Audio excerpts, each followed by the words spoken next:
Frankie Wainman Jr. is a man in a hurry. That's it, that's flat out. He's gonna make it, he's gonna make it. He's through. Ah, dear. Oh, no, it's slowed down again. If he doesn't get his shift on, he's gonna get it. Bike or no bike. And he's panicking a bit now, look. Frankie's won more Formula One stock car finals than any other current driver. Anything I do is a competition. I mean, anybody can take part. Anything I go into, I want to win it. You know, you're brought up with it all the way through your life, and you just do, you know. Life is one competition. No matter what you're doing, it is a competition. But Frankie Jr.'s dad, Frankie Sr., fears that his son might be losing his mojo. Earlier in his career, he were a lot harder driver. He's mellowed a lot. I think a lot of this stems from Frankie's accident, in that he just hasn't got the confidence like he used to have. 2 years ago, Frankie was almost killed in an 80-mile-an-hour rollover. And Junior's right over. Incredible rollover. And Junior is right in the middle of that little rock. I was in race. The one at Marshall's stopped us and went like that to me. Doctor were there. She made him turn it over straight away. Because he was sort of down in his helmet and crushed. Blocked airways and a squashed vertebra, Frankie's life was saved by the emergency services. He ought to took 2 or 3 months off. I think he missed 1 weekend and that were it. He could hardly move his head. You know, we're all going to die of something one day. Hopefully it won't be in a stock car. This season, Frankie's determined to recover his form and win the world final. You know, I've got a lot of years left in me yet, all being well. And, you know, and I'm going to emulate and become the #1 driver ever.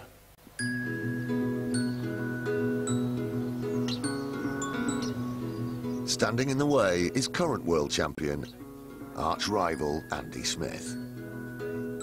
He's conquered the world, but he's wrestling to rearrange his garden. Takes some getting used to, I tell you, all these levers, knowing what they do. All I seem to do is just make a mess. I'd rather drive my stock car, at least I feel like I'm in control of that when I'm in it. Hello. Are you going to help me, Rebecca? Yeah. Andy's team consists of daughter Rebecca, 4, and then there's Jessica, 9, and wife Lisa. Look out, watch him.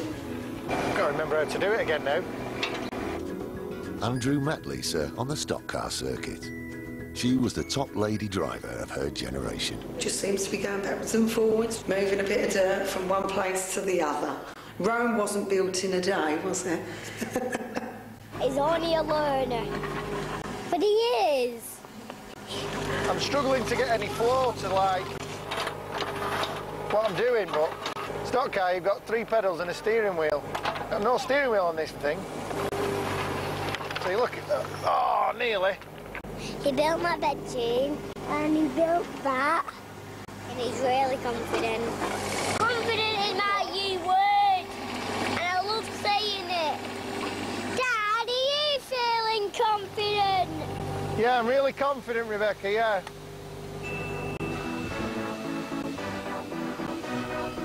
On the other side of the Pennines, Team Wainman live on a farm in the Dales.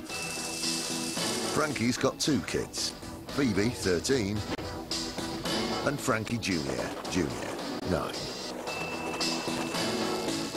He earns his living from racing, building and repairing cars for other drivers. There's just 48 hours to go before the first major race of the season. Wife Sam is Frankie's second in command. This weekend we're going to the UK Open. So Frank has won it before, so we'll be chasing hard for this title. I think when you've been quite successful, you know, you want to win the championships a bit more. Sam is cooking for the whole Wainman team, 15 hungry mouths. I've done beef stew for tonight. I get a bit fed up with barbecues, I think they're a bit overrated. Sam's arch-rival Lisa Smith is the recognised barbecue queen of the stock car world. She's also getting ready for the big race. I've got loads of jobs to do, and one of them is just slow cook my ribs ready to take to stock cars. I usually do my ribs with Coca-Cola, tomato ketchup and red sauce. I know it sounds horrible, but if you cook them slowly for 4 hours, they all go nice and sticky, and literally the meat just falls off the bone. You just warm them through on the barbecue. Yeah, Nigella.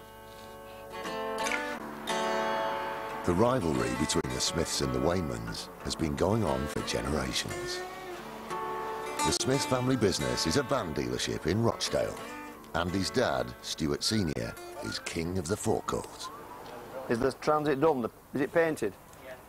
Right. In the 70s and 80s, Stuart was the superstar of stock cars. Well, if you look back at the history of the sport, I'm certainly the most successful that there's ever been. I've won the most races. In 22 years of racing, I got called a lot of things. They all call me the living legend, but Maestro was what we put on the car, you know. Maestro means you're the best at what you do. I'd sort of reached the top of the sport when Frankie started, but it didn't take him long. It only took him probably a year to get to a top driver, and that's when the rivalry became intense. His nemesis, caravan dealer Frankie Wayman Sr. I'd probably 10, 12 year battling with Stuart. It will build up as big rivalry, and it was on track, yeah. We'd run over one another to win. For a lot of years we were on a par. I'd rather race against Frankie than a lower grade driver, because, you know, he's a good driver, he knows what he's doing. There's quite a bit of rivalry between you, isn't there? Oh yeah, quite a lot. How serious, in fact, is the rivalry? Very serious on the track. It's been going on for a long time, decades. It's like any sport, people at the top of it, there's always great rivalry. It's now the Waymans versus the Smiths all over again, I suppose. There we go. The fact that Wayman and Andrew have now turned out to be bitter enemies on the track is just part of the job, really. You know, it's like a boxing match. And there's only one winner. Hopefully, I think it's going to be the Smiths more than the Waymans. If you can beat Frankie Wayman, you've made it in this job.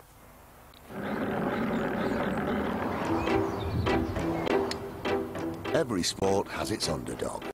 Rob Cowley's been competing nearly as long as the Smiths and Waymans. He races on a shoestring, paying for his passion as Nuneaton's foremost hairdresser. Oh, dear me. Have I, Robert? This is my little business. This is what helps me fund what I do. It's all I've ever done since I left school. But I never get up in the morning and think, oh, God, I've got to go to work. That's the truth. My dad, he weren't happy. Just like everybody else, they think that male hairdressers are gay. And I'm proof that they ain't. Because I love women. You'll put on a camera, my wife will kill me. Behind the quiet frontage of a suburban semi, Rob and his 22-year-old son, Chris, have concreted their garden into a stock car oasis. Why do I race? It's the buzz that I get from it. It's the adrenaline. I'll never have any money. I mean, these things, they keep you poor. But the joy that I get from watching Chris, it's unbelievable. I don't think there's a better dad out there, to be honest, so... I could have got maybe a better dad, but I suppose you can't be too picky, can you? Chris preps their cars for the big race, and Dad preens the ladies of Nuneaton to bankroll dreams of stock car glory. This weekend we're at Skeggy. We've got high expectations of the weekend. I've got a little bit to do, but going to do Chris's tonight when we get back. We know how to live.